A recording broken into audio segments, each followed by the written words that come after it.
Number 27 سے شروع کریں گے۔ بسم اللہ الرحمن الرحیم۔ حضرت ابو ہریرہ رضی اللہ عنہ سے روایت ہے، حضرت نبی کریم صلی اللہ علیہ وسلم نے ارشاد فرمایا، اگر میں کسی انسان کو حکم دیتا کہ کسی دوسرے اہم انسان کو سجدہ کرے تو میں ضرور بیوی کو یہ حکم دیتا کہ وہ اپنے شوہر یعنی سرتاج کو سجدہ کرے، لیکن آپ صلی اللہ علیہ وسلم نے یہ حکم دیا نہیں۔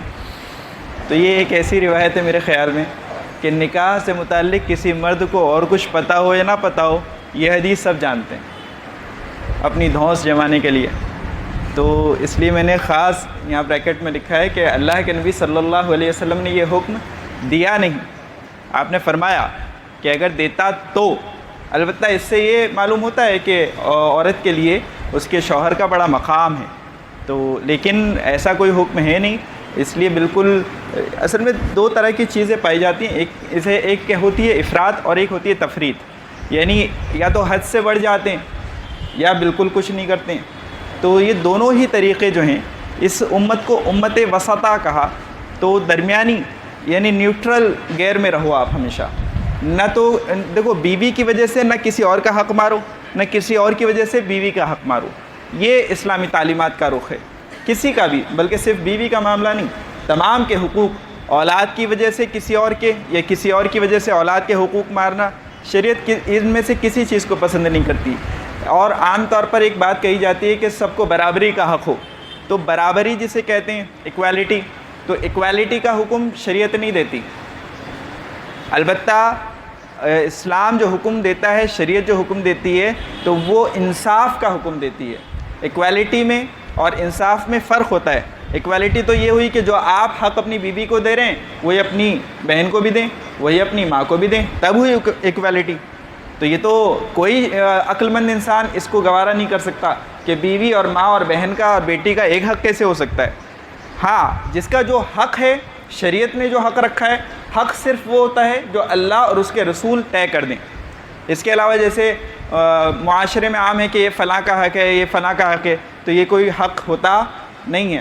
جیسے مثال کے طور پر قربانی کے متعلق ایک مسئلہ لکھا ہے کہ اس کے جو سری اور پائے وغیرہ ہیں، تو بعض لوگ کام کرنے والوں کا حق سمجھتے ہیں، جیسے اس کی کھال ہوتی ہے تو وہ کسی اور کا حق سمجھتے ہیں، اور کوئی حصہ کہ وہ اس کا حق سمجھتے ہیں۔ تو یہ کوئی حق نہیں ہوتا۔ شریعت میں جس نے قربانی کی ہے اس کو پورا جانور اس کے اختیار میں ہے۔ اگر اس نے خود کی ہے قربانی تو پورا جانور اختیار میں ہے۔ البتہ شریعت یہ کہتی ہے کہ اس کو 3 حصوں میں تقسیم کرو، ایک حصہ خود استعمال کر لو، ایک حصہ اپنے رشتہ داروں کو کھلا دو، اور ایک حصہ جو ہے غرباء میں تقسیم کر دو۔ لیکن وہاں بھی یہ جو حکم ہے استحباب کا ہے، پسندیدہ ہے، شریعت چاہتی ہے کہ آپ اس طرح کریں۔ لیکن اگر کوئی آدمی کا فیملی بہت بڑی ہے اور وہ پورا ہی جانور رکھ لے تو شرعاً وہ گنہگار نہیں ہوگا، اسے اختیار حاصل ہے۔ تو ایسے ہی ہمارے یہاں پر اور شادی بیاہ کے موقع پر پورے خاندان والے کہ یہ فلانے کا حق ہے، یہ فلانے کا حق ہے، یہ فلانے کا حق ہے، شریعت میں ایسا کوئی حق نہیں۔ نکاح میں صرف اتنا معاملہ ہوتا ہے کہ ایجاب و قبول اور ولیمہ، اس کے علاوہ جتنے حقوق بیان کیے جاتے ہیں کہ یہ بہن کا حق ہے، یہ پھوپھی کا حق ہے، یہ فلانے کا حق ہے، یہ ڈھمکانے کا حق ہے، شریعت میں اس کی کوئی دلیل نہیں۔ شریعت میں کسی صحابی سے آپ نہیں بتا سکتے ہیں کہ نکاح کے موقع پر انہوں نے اپنی بہن کو یہ دیا ہو، اپنی پھوپھی کو یہ دیا ہو۔ ہمارے یہاں تو تب تک نکاح ہی نہیں ہوتے، لڑ مرتے ہیں اسی پر کہ بھئی اچھا، پھر ان کی ڈیمانڈز بھی وہ یہ بھی نہیں دیکھتے کہ یہ اتنا کماتا بھی ہے کہ نہیں، اس کی ایک مہینے کی سیلری جتنی اس سے زیادہ تو اس کی پھوپھیاں سیرا بندھائی پہ لے لیتی ہیں۔ اب یہ الگ مسئلہ ہے کہ سیرا باندھنا جائز ہے یا نہیں، وہ کسی اور موقع پر بتلاؤں گا انشاءاللہ۔ لیکن یہ جو حقوق بنا رکھے ہیں نا کہ یہ اس کا حق، وہ اس کا حق، وہ اس کا حق، حق صرف وہ ہو سکتا ہے جس کے بارے میں ہمارے رب نے ہمیں کہا ہو یا ہمارے رسول نے ہمیں کہا ہو، اس کے علاوہ کوئی حق نہیں ہو سکتا۔ آج کل بہت وہ ایک بچی کی وجہ سے، وہ عائشہ کی وجہ سے، وہ پہلے بھی ذکر آیا اس کا، تو اس کی وجہ سے ایک تھوڑی سی ہلچل ہے لوگوں میں، اور نکاح سے متعلق تھوڑا سوچ رہے ہیں، بول رہے ہیں، لکھ رہے ہیں، پڑھ رہے ہیں۔ لیکن بھائی سب سے اچھی چیز اور سب سے بڑی چیز یہ ہے کہ سب سے پہلے عمل کرنا شروع کریں، ان رسومات کو جتنی جلدی ختم کر سکیں اور جس کو جتنا کم کر سکیں اتنا بہتر ہے۔ تو یاد رکھیے کہ حکم دیا نہیں اللہ کے نبی صلی اللہ علیہ وسلم نے بیوی کو کہ وہ شوہر کو سجدہ کرے، حضور نے فرمایا کہ اگر دیتا تو میں ایسا کرتا۔ حدیث نمبر 28 حضرت طلق بن علی رضی اللہ عنہ سے روایت ہے، رسول اللہ صلی اللہ علیہ وسلم نے ارشاد فرمایا، جب کوئی آدمی اپنی بیوی کو اپنی ضرورت پوری کرنے کے لیے طلب کرے تو اسے ضرور حاضر ہونا چاہیے، چاہے وہ اس وقت تنور پر ہو، تنور جس میں روٹی پکاتے ہیں، مراد یہ ہے کہ چاہے کتنا ہی ضروری کام وہ کر رہی ہو، اگر اس کے شوہر کو اس کی حاجت ہے اور وہ اسے اپنی ضرورت پوری کرنا چاہتا ہے تو اسے چاہیے کہ وہ اس کے لیے ضرور حاضر ہو جائے۔ حدیث نمبر 29 حضرت ابو ہریرہ رضی اللہ عنہ سے روایت ہے، حضرت نبی کریم صلی اللہ علیہ وسلم نے ارشاد فرمایا کہ جب کوئی بیوی اپنے شوہر کے بستر سے بلا شرعی عذر کے الگ ہو کر رات گزارتی ہے تو اس پر فرشتے لعنت کرتے رہتے ہیں یہاں تک کہ وہ واپس آئے۔ تو یہ بھی یعنی اگر شوہر کی اجازت کے بغیر اور بغیر کسی شرعی عذر کے اگر وہ جیسے مثال کے طور پہ اس سے ناراض ہو گئی اور شرعی عذر بھی نہیں، یعنی شریعت وہاں پر اس کا ناراض ہونا جائز بھی نہیں ٹھہراتی، تو بس ایسے روٹھ گئی اور یعنی اس کو پھر شوہر کو ضرورت پڑے گی تو ظاہر بات ہے کہ پھر یا تو وہ کسی گناہ میں مبتلا ہوگا یا کوئی اور معاملہ ہوگا، تو اس لیے اس کو ایسا کرنا جائز نہیں، بغیر شرعی عذر کے یا بغیر شوہر کی اجازت کے بیوی کو اس بات کا اختیار نہیں ہے کہ وہ کہیں اس سے الگ اپنے شوہر سے الگ رات گزاریں۔ اصل میں دیکھو یہ جو معاملے ہوتے ہیں تو ہمارے یہاں پر ایک چیز یہ بھی ہے کہ احادیث میں تو بہت ماشاءاللہ یعنی شریعت میں تمام چیزوں کو کھل کر بیان کیا گیا ہے، لیکن اس طرح کی جو مجلسیں ہوتی ہیں اس میں ایک معاملہ یہ ہوتا ہے کہ یہاں بڑے بوڑھے بھی ہوتے ہیں، جوان بھی ہوتے ہیں، چھوٹے بچے بھی ہوتے ہیں، تو اس بات کا لحاظ رکھ کر بعض چیزیں نہیں بیان کی جاتی، اس کے لیے آپ کو کسی کے پاس زانو تلمس طے کرنا ہی پڑے گا، کسی عالم کے پاس آپ جائیں تو اس سے آگے کی تفصیل پوچھ سکتے ہیں، لیکن ایسی مجلسیں عموماً اس سے زیادہ کی اجازت دیتی نہیں۔ حدیث نمبر 30 اگر کوئی بیوی اس حال حضرت ام سلمہ رضی اللہ عنہا سے روایت ہے، رسول اللہ صلی اللہ علیہ وسلم نے ارشاد فرمایا، اگر کوئی بیوی اس حال میں وفات پا جائے کہ اس کا شوہر اس سے راضی ہو وہ جنت میں داخل ہوگی۔ اگر کوئی بیوی اس حالت میں انتقال پا جائے کہ اس کا شوہر اس سے راضی ہو تو وہ جنت میں داخل ہوگی۔ تو یہ اتنی اہمیت ہے شوہر کی رضامندی اور شوہر کو راضی کرنے کی کہ اگر وہ راضی ہے اور بیوی کا انتقال ہو گیا تو یہ جنت میں داخل ہوگی انشاءاللہ۔ اور حدیث نمبر 31 حضرت ابو ہریرہ رضی اللہ عنہ سے روایت ہے، وہ حضرت نبی کریم صلی اللہ علیہ وسلم سے نقل کرتے ہیں، کسی عورت کے لیے نفلی روزہ رکھنا درست نہیں ہوتا اس حال میں کہ اس کا شوہر وہاں موجود ہو، البتہ اس کی اجازت کے بعد درست ہے۔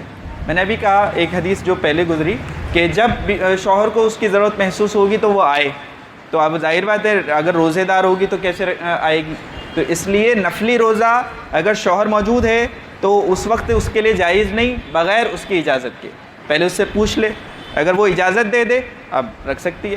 اب شوہر کو اجازت نہیں اس کے روزہ رکھنے کے بعد اس کو اس کام کے لیے بلانے کی، لیکن اس سے پہلے اس کو روزہ رکھنا ہی جائز نہیں نفل، کیونکہ اگر اس کو ضرورت محسوس ہوئی تو۔ حدیث نمبر 32 حضرت ثوبان رضی اللہ عنہ سے روایت ہے، رسول اللہ صلی اللہ علیہ وسلم نے ارشاد فرمایا، جو عورت اپنے شوہر سے بلا عذر شرعی کے طلاق کا مطالبہ کرے، جسے خلا کہتے ہیں، کہ اگر بغیر شرعی عذر کے اپنے شوہر سے طلاق کا مطالبہ کرے، اس پر جنت کی خوشبو بھی حرام ہے، جو 500 سال دور سے آتی ہے، کہ اس پر جنت کی خوشبو بھی حرام ہے، یعنی اس کا یہ عمل جنت سے بہت دور کرنے والا ہے۔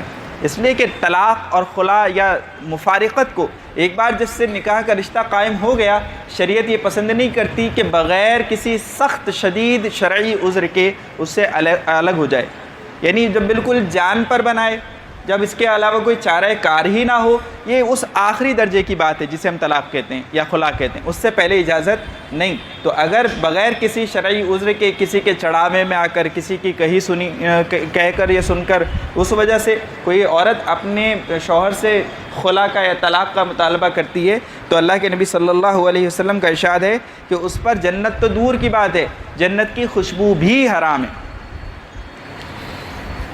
حدیث نمبر 33 حضرت ابن عمر رضی اللہ عنہما حضرت نبی کریم صلی اللہ علیہ وسلم سے نقل کرتے ہیں، اللہ کے نزدیک حلال چیزوں میں سب سے زیادہ مبغوض چیز طلاق ہے.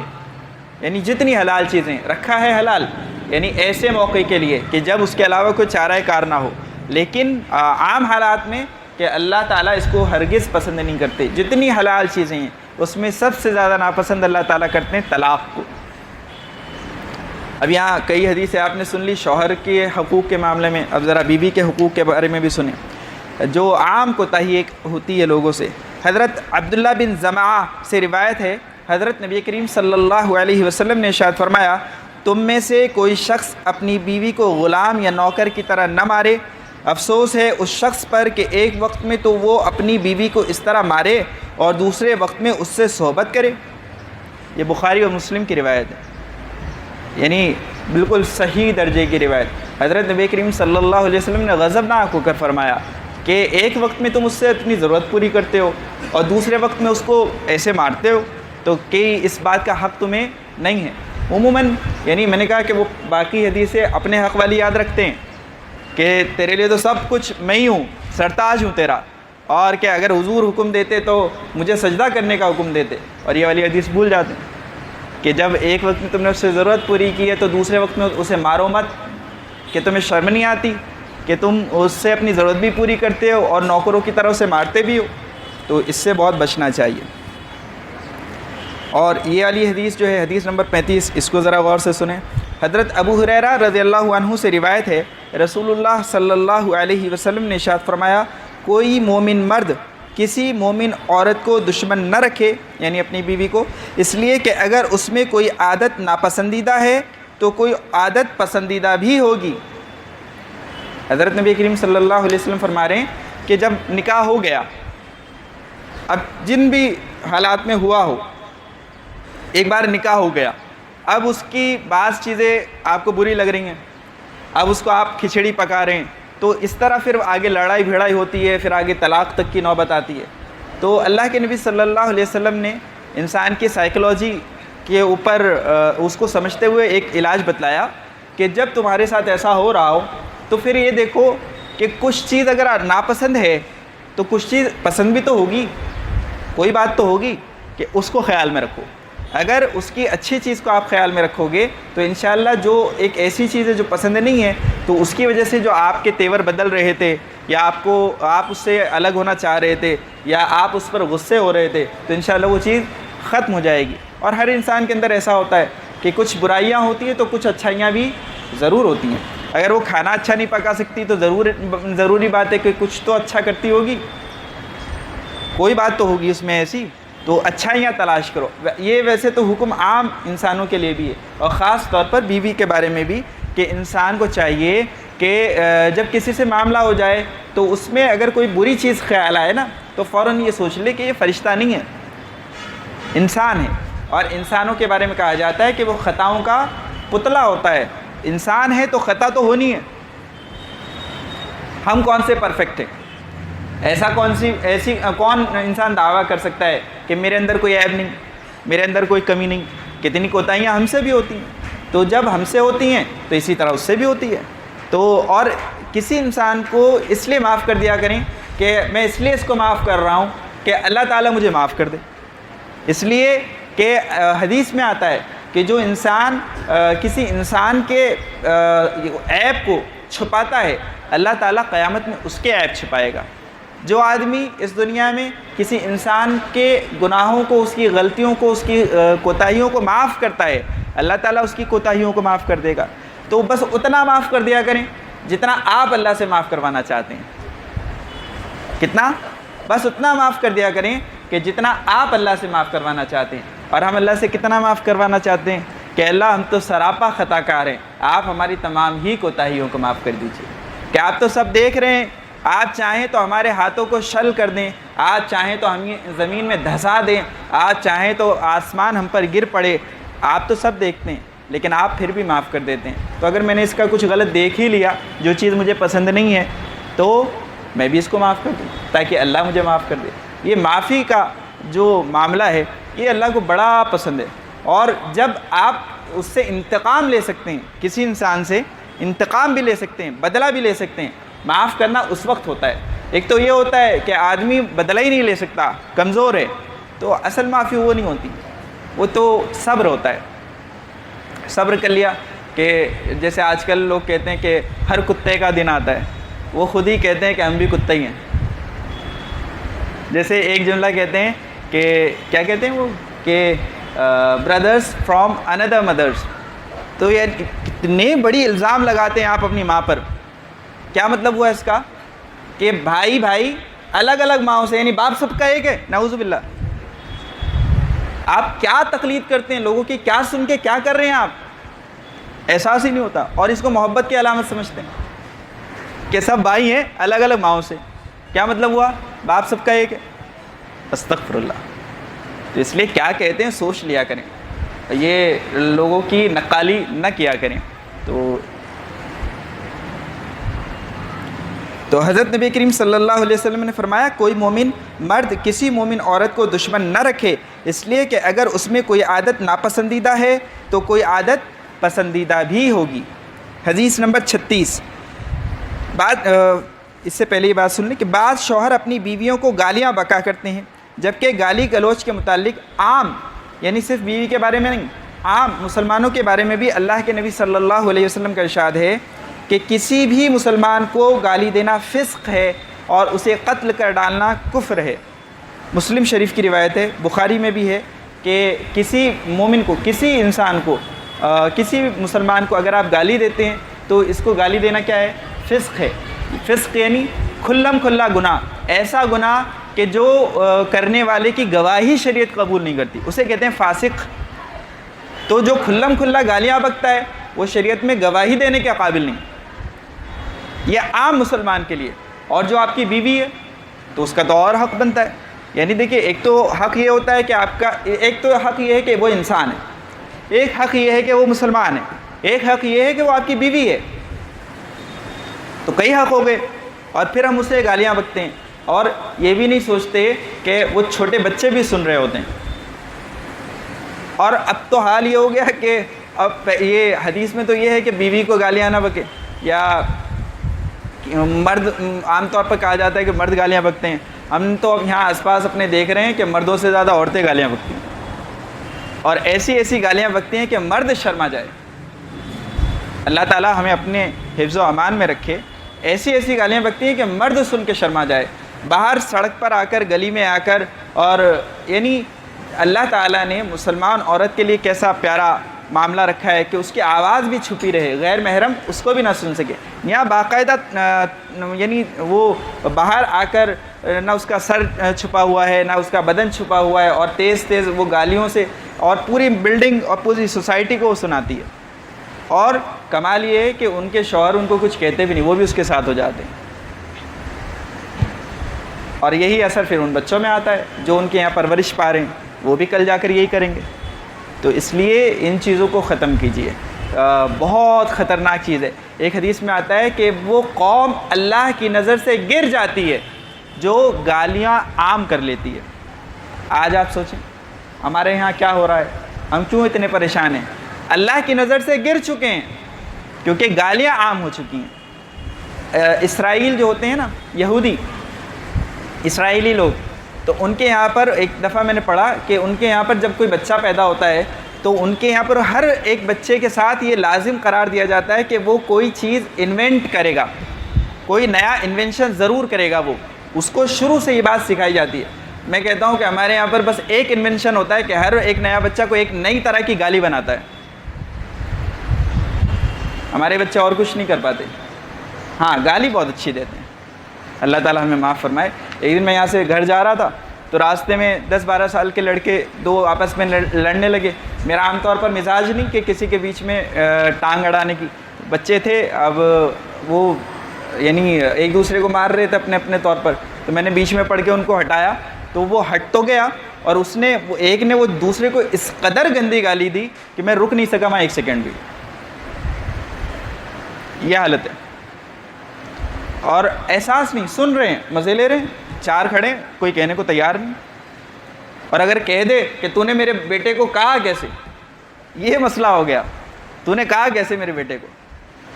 تو اس وجہ سے یہ سب چیزیں عام ہو رہی ہیں. تو وہ قوم اللہ کی نظر سے گر جاتی ہے جس میں گالیاں عام ہو جاتی ہیں۔ تو اس لیے اس سے بہت بچیں، اپنے بچوں کو بہت بچائیں۔ جس کو دیکھ لیا کہ گالی بکتا ہے، کبھی اس کے ساتھ اپنے بچوں کو نہ رہنے دیں، یہ تربیت کی ذمہ داری ہے آپ پر۔ بچے کا صرف یہی حق نہیں ہوتا کہ آپ اس کو بھوک لگے تو پیٹ بھر کھانا دے دیں، اس کی پڑھائی کا خرچ برداشت کر لیں، یا جوان ہو جائے تو نکاح کر دیں۔ نہیں، تربیت جسے کہتے ہیں کہ تربیت میں یہ باتیں بھی داخل ہیں کہ وہ کوئی بات غلط نہ سیکھ سکے، آپ کے اوپر آپ کے ذمہ لازم ہے کل قیامت میں اگر اس کو کسی گناہ کی وجہ سے اللہ تعالیٰ نے پکڑ لیا تو وہ پہلے کہے گا کہ وہ ان ماں باپ کو تو بلاؤ جنہوں نے میری ایسی تربیت کی کہ مجھ سے پہلے تو اس کو جہنم میں ڈالو۔ تو اس لیے اس سے بہت احتیاط برتیں۔ آپ بچ نہیں سکتے کہ خود تو تسبیح گھما رہے ہیں اور بچہ گالیاں بک رہا ہے، ہرگز نہیں بچ سکتے۔ تو اس لیے اپنے بچوں کی تربیت کا بہت خیال رکھیں۔ حدیث نمبر 37، حضرت ابو ہریرہ رضی اللہ عنہ سے روایت ہے، رسول اللہ صلی اللہ علیہ وسلم نے ارشاد فرمایا، عورت پسلی کی ہڈی سے پیدا کی گئی ہے۔ یہ بھی کچھ مشہور ہے حدیث کہ عورت پسلی کی ہڈی سے پیدا کی گئی ہے، وہ کبھی تم سے سیدھی چال نہ چلے گی، پس اگر تم اس سے کام لینا چاہو تو ایسے ہی لیے جاؤ، اور ٹیڑھی کی ٹیڑھی ہی رہے گی وہ، اگر تم نے اس کو سیدھا کرنے کی کوشش کی تو وہ ٹوٹ جائے گی، اور اس کا ٹوٹنا طلاق ہے۔ یعنی بہت زیادہ اس کو سدھارنے پر آ گئے تو خود تو کچھ سدھرے نہیں، اس کو سدھارنے پر آ گئے تو وہ سیدھی نہیں ہوگی بلکہ ٹوٹ جائے گی، اور اس کا ٹوٹنا کیا ہے؟ طلاق ہے، یعنی پھر طلاق کی نوبت آ جائے گی۔ تو اس لیے ذرا حکمت کے ساتھ اس کو سمجھائیں، اور کسی عالم سے جا کر پوچھ لیں ذرا کہ حکمت کہتے کسے ہیں۔ ہمارے یہاں حکمت کا بھی صحیح مفہوم نہیں سمجھتے، ہر بات کو بس یوں کہتے ہیں حکمت کی وجہ سے۔ تو بھائی اللہ تعالیٰ نے کوئی بات اگر رکھی ہے تو اس کی کوئی وجہ تو ہوگی، کبھی جا کر پوچھ بھی لیا کرو۔ بس یہ کہ سب کچھ یہیں بتا دو آپ تو کبھی جایا بھی کریں۔ کچھ چیزیں دیکھو، عالم کا علم دو طرح کا ہوتا ہے، ایک علم وہ ہوتا ہے جس کو وہ عام کرتا ہے، لوگوں کو پہنچا دیتا ہے، کچھ چیزیں ضرور وہ اپنے پاس رکھ لیتا ہے، اور وہ انہی کو دیتا ہے کہ جو خاص طور پر اس سے استفادہ کرتے ہیں، یہ یقینی بات ہے، سمجھے؟ ساری چیز جیسے کوئی پہلوان ہے تو اس سے آپ پہلوانی سیکھ رہے ہیں، آپ کو سارے داؤں نہیں سکھائے گا، ایک آدھ داؤں تو اٹھا کر رکھ ہی لے گا کہ کبھی خدا نہ خواستہ میرے ہی سامنے آئے تو میں اس کو پٹک سکوں۔ تو اس لیے بہت کانفیڈنس میں لوگے تب جا کے وہ آخری داؤں سکھائے گا۔ تو اس لیے کوئی چیز سیکھنی ہے تو ذرا اس کو اپنا بنائیں پہلے، پھر اس کے بعد سیکھیں۔ بعضوں کی عادت ہوتی ہے، میں کئی بار ٹوک بھی چکا ہوں، اس کے باوجود بھی بعضوں کی عادت یہی ہے کہ سڑک پر چلتے چلتے اب میں اپنے دھن میں نکلا کہ بھئی اتنے بجے نکلوں گا، اتنے بجے یہاں پہنچوں گا، اب اس نے پکڑ لیا راستے میں، بعض پیچھے سے آواز دیے چلے تھے، حافظ جی حافظ جی حافظ جی، یہ کیا طریقہ ہوا؟ اور بھائی سن لو، میں قرآن کا حافظ نہیں ہوں، تو اگر حافظ جی کے نام سے بلاؤ گے تو میں سنوں گا بھی نہیں، کیونکہ میرے اوپر سننا لازم بھی نہیں ہے۔ تو اس لیے یاد رکھو کہ یہ طریقہ نہیں، پیچھے سے بھی، یعنی آپ عالم کوئی بیٹھا ہے، آپ اس کے پیچھے آ کر اور پھر اس کو سلام کرتے ہیں، کوئی مسئلہ پوچھتے ہیں، یہ مسئلہ پوچھنے کا ادب نہیں ہے، اس کے سامنے آ کر بیٹھیے۔ کھڑا ہوا ہے تو اس سے مسئلہ مت پوچھیے، جب وہ بیٹھ جائے اعتدال کی حالت میں اس وقت اس سے مسئلہ پوچھیے۔ یہ آداب ہیں کچھ مسئلہ پوچھنے کے، پہلے دیکھ تو لیجئے وہ کس موڈ میں ہے، کس حالت میں۔ اب وہ گھر سے کسی مسئلے میں پریشان ہے، مثال کے طور پر کوئی گھر میں بیمار ہے اور وہ اس لیے باہر آیا کہ کسی کو ڈاکٹر کو دیکھے، آپ شروع ہو گئے ہاتھ پکڑ کے، تو یہ کیا طریقہ ہوا؟ آپ ڈاکٹر کے پاس جاتے ہیں تو پہلے اس کا اپوائنٹمنٹ لیتے ہیں، پھر اس اپوائنٹمنٹ میں وہاں جا کر بیٹھتے ہیں، اس میں بھی کہ ابھی وہ دیکھ رہا ہے کسی اور پیشنٹ کو، جب تک بیٹھے رہیں گے آپ اور خاموشی سے بیٹھے رہیں گے، جب آپ کا نمبر آئے گا تب آپ جائیں گے اور پھر اس کو کچھ ہدیہ بھی آپ پیش کریں گے۔ یہاں بیچارہ کچھ نہیں لیتا آپ سے، ایک جزاک اللہ کہہ کے نکل جاتے ہو، بلکہ کتنے تو جزاک اللہ بھی نہیں کہتے، اس کی جگہ پہ بھی لفظ استعمال کر لیا شکریہ۔ تو جزاک اللہ کہا کریں کہ اللہ تعالیٰ آپ کو اجر دے اس کا، تو یہ کہا کریں۔ تو ہمارے یہاں کوئی معاملہ ہی نہیں، میں نے کئی بار بتلائی یہ بات، اور حضرت تھانوی رحمۃ اللہ علیہ کی بات ہے، وہ فرمایا کرتے تھے کہ عالم کی مثال بالکل اس ڈاکٹر کی طرح سمجھیے، تقریباً سب جگہ پہ ایسے ہی آتا ہے۔ جیسے یہاں میں نے ایک مثال دی، آپ جس طرح اس کے پاس جاتی ہیں، جیسے اس ڈاکٹر کہہ دیتا ہے آپ کو مرض ہے کوئی، بعض لوگوں کی عادت یہ ہوتی ہے کسی عالم کے پاس جاتے ہیں، کسی عالم کے شاگرد بھی ہیں، لیکن اس کے علاوہ 4 کی اور سنتے ہیں، یعنی یا تو یہ کہ ان کی جا کر سنتے ہیں، یا جو آ جاتا ہے سوشل میڈیا پر، فیس بک پر، واٹس ایپ پر، ادھر ادھر وہ سنتے ہیں۔ تو بھائی جب آپ کو کوئی مرض ہے اور آپ کسی ڈاکٹر کے پاس جاتے ہیں تو وہ اپنا ایک نسخہ لکھتا ہے اپنے تجربے اور اپنے علم کی روشنی میں، اور ساتھ میں اگر آپ اس کو بتلائیں کہ میں یہ 2 دوا اور کھاتا ہوں پہلے سے، تو یہ کھاؤں یا نہیں کھاؤں، تو وہ یہ دیکھ کر بتائے گا کہ اس سے ریئیکشن ہو سکتا ہے یا نہیں میری دوا کے ساتھ، تو وہ کہے گا کہ کھا سکتے ہو یا نہیں کھا سکتے ہو۔ آپ اس سے پوچھتے ہیں تو آپ عالم کے ساتھ ایسا کیوں نہیں کرتے؟ اس کی بھی سنتے ہیں، اس کی بھی سنتے ہیں، اس کی بھی سنتے ہیں، پھر آ کے ہمیں ہی کہتے ہیں کہ یہ علماء میں بڑا اختلاف ہے۔ ڈاکٹر کے یہاں اختلاف نہیں ہوتا ہے کہ نہیں ہوتا؟ سب ایک ہی دوا دیتے ہیں ایک مرض کی، الگ الگ دیتے ہیں نا، تو وہاں تو نہیں کہتے آپ کے اختلاف ہے ڈاکٹروں میں، یہاں کہتے ہو کہ علماء میں بڑا اختلاف ہے۔ ہر چیز آپ کی عقل میں آ جائے تو ٹھیک لگتی ہے، نہیں آتی تو ماننے کو تیار نہیں ہوتے۔ تو یاد رکھیے کہ یہاں پر بھی اسی لیے اختلاف ہوتا ہے، وہاں پر بھی ان کی ڈگریاں الگ الگ ہوتی ہیں، ان کی پڑھائی الگ الگ ہوتی ہے، ان کا نالج الگ الگ ہوتا ہے، ان کی پریکٹس الگ الگ ہوتی ہے، ان کا ایکسپیرینس الگ الگ ہوتا ہے، تو اس لیے وہاں بھی اختلاف ہوتا ہے، اور یہی سب چیزیں یہاں بھی ہوتی ہیں، اس لیے اختلاف ہوتا ہے۔ اور اس کو کہا اختلاف امتی رحمتن، کہ ایسا اختلاف علماء کا تو یہ تو رحمت ہوتا ہے۔ تو اس لیے خیال رکھیے کہ ہر چیز پر ٹونٹ مت کیجیے کہ بڑے یعنی اختلافات ہیں مولویوں میں۔ تو بھائی اگر آپ کو اتنی تکلیف ہوتی ہے مولویوں سے، نہ پوچھا کریں ان سے، خود بن جائیں مولوی، اپنی اولاد کو بنائیں۔ یعنی ایک مسئلہ یہ ہے کہ اگر کسی مولوی کی کسی نے دعوت کر دی، بڑے مرغ مسلم توڑتے ہیں، اور ابھی کہو کہ اپنی بیٹے کو بناؤ، تو کہہ رہے پھر کھائے گا کیا مولوی بنے گا؟ تو ڈبل اسٹینڈرڈ، اس کو کہتے ہیں کہ مرغ مسلم توڑتے ہیں، اور اپنی اولاد کی باری آتی ہے تو کھائے گا کیا؟ تو دونوں میں سے ایک پر تو رہو، یا تو مرغ مسلم توڑتے ہیں یا کیا کھائے گا، تو دونوں میں سے ایک پر تو رہو، لیکن ماننے کو تیار نہیں۔ تو عورت جو ٹیڑھی ہڈی سے یعنی پسلی کی ہڈی سے پیدا کی گئی ہے، یعنی یہ کہ اللہ تعالیٰ نے جس طرح اس کو بنایا ہے اسی طرح کام لو، یہ اس کا کوئی عیب نہیں بیان کیا جا رہا، بلکہ ایک طرح سے خاصیت بیان کی جا رہی ہے۔ بعض جگہ پر کہا جاتا ہے نا کہ اگر گھی سیدھی انگلی سے نہیں نکلے گا تو ٹیڑھی کرنی پڑے گی، تو بعض جگہ پر ٹیڑھ ہی کام آتی ہے، آئی بات سمجھ میں؟ بعض جگہ پر سیدھی چیز سے کام نہیں چلتا، وہاں پر ٹیڑھی ہی کرنی پڑتی ہے انگلی، اور بعض جگہوں پر تلوار کام نہیں کرتی، وہاں پر سوئی سے کام چل جاتا ہے۔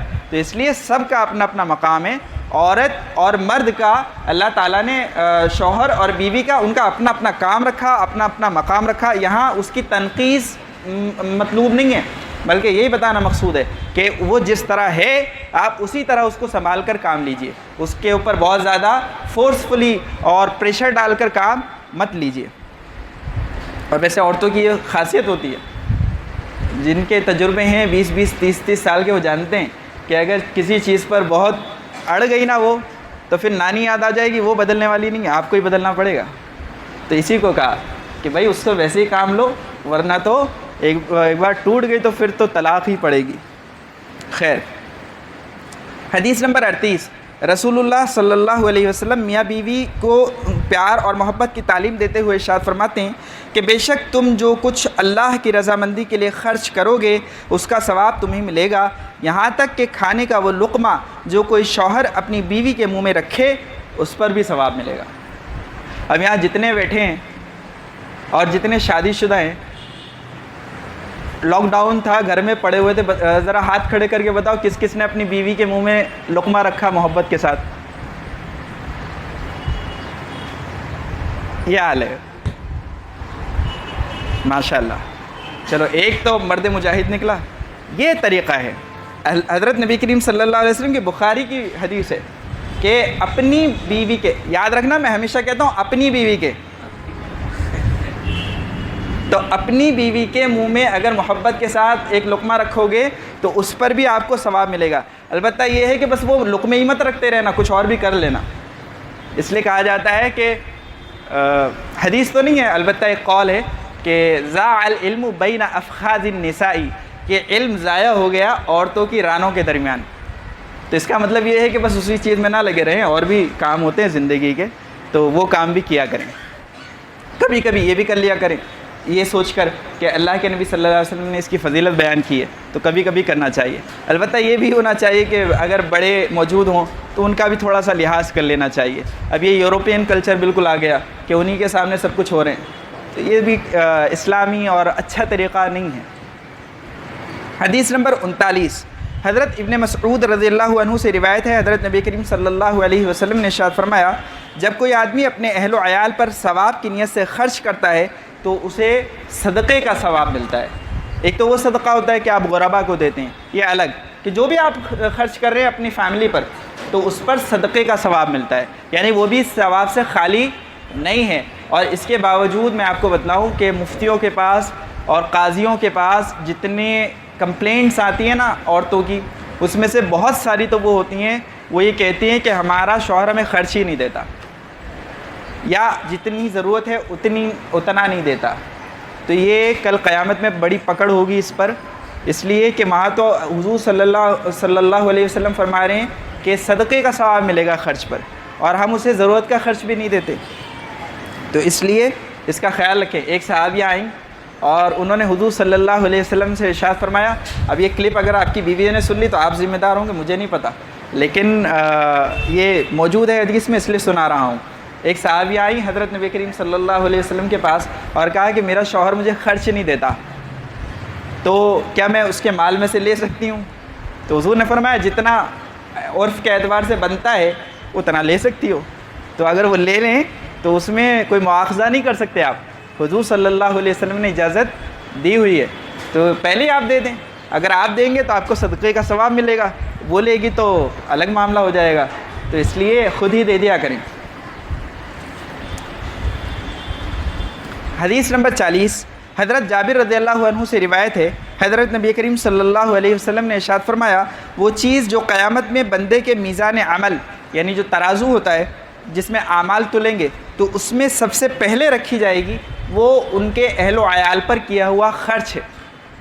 سب سے پہلے، کہ یعنی اتنی امپورٹنٹ چیز ہے کہ سب سے پہلے وہ لاؤ جو اس نے اپنے گھر والوں پر خرچ کیا ہے، تو اتنی اہم چیز ہے، اتنا ثواب ملتا ہے اس پر، تو اس لیے خیال رکھیں کہ خوش دلی سے اچھی نیت کے ساتھ اپنے گھر والوں پر خرچ کیا کریں، تنگ نہ کیا کریں انہیں، اس لیے کہ اللہ تعالیٰ نے ان کو آپ کے ذمے رکھا ہے، اور اللہ تعالیٰ کل قیامت میں آپ سے اس کے بارے میں سوال کرے گا۔ جس طرح آپ اس پر تنگ کرتے ہیں، اگر اللہ آپ پر تنگ کر دے تو اللہ ان کا اختیار ہے ہر وقت اس پر، تو اس لیے یاد رکھیں کہ گھر والوں پر خرچ کیا کریں، اور جتنی اپنی حیثیت ہے اتنا ہی خرچ کیا کریں۔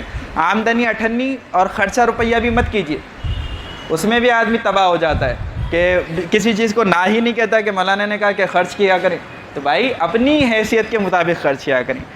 حیثیت بھی الگ الگ ہوتی ہے، کہ کسی کا کچھ حیثیت ہے، کسی کی کوئی حیثیت ہے، تو آپ اپنی جیب کے بارے میں زیادہ جانتے ہیں، تو اس لیے اس کے مطابق ان پر خرچ کیا کریں۔ الحمدللہ یہ 40 حدیث نکاح سے متعلق بیان ہو گئی، جن کے بارے میں نے کہا تھا کہ اگر کوئی چاہے تو اس کو الگ سے اپنے شادی کے انویٹیشن کارڈ کے طور پر پہلے بھی لوگوں نے چھپوایا، آپ میں سے بھی کوئی چھپوانا چاہے تو چھپوا سکتا ہے۔ اور یاد رکھیے کہ یہ 40 حدیثوں میں کوئی نکاح اور طلاق کے متعلق سارا علم نہیں آ گیا۔ جب نکاح کو آدھا دین کہا ہے تو آپ سوچئے کہ اس کے بارے میں مسائل بھی کتنے اہم ہوں گے، اسی لیے نماز، روزہ، زکوٰۃ، حج وغیرہ، اسی طرح سے نکاح اور طلاق کی باقاعدہ کتابیں ہیں، علماء نے مستقل باب قائم کیے ہیں اس عنوان سے، تو بڑے مسائل ہیں اس کے، لیکن آگے کے مسائل آپ علماء کے پاس جا کر سیکھیں۔ یہاں صرف یہ مقصد تھا میرا کہ کچھ باتیں آپ کے ذہن میں آ جائیں، جس سے آپ کو یہ احساس ہو کہ بھئی یہ چیزیں بھی سیکھنے کی ہیں۔ اللہ تعالی ہم سب کو عمل کی توفیق نصیب فرمائے۔ نکاح کے علاوہ ایک دوسرا ٹاپک ہمارا چل رہا ہے، نماز کی مشق ہم کر رہے ہیں،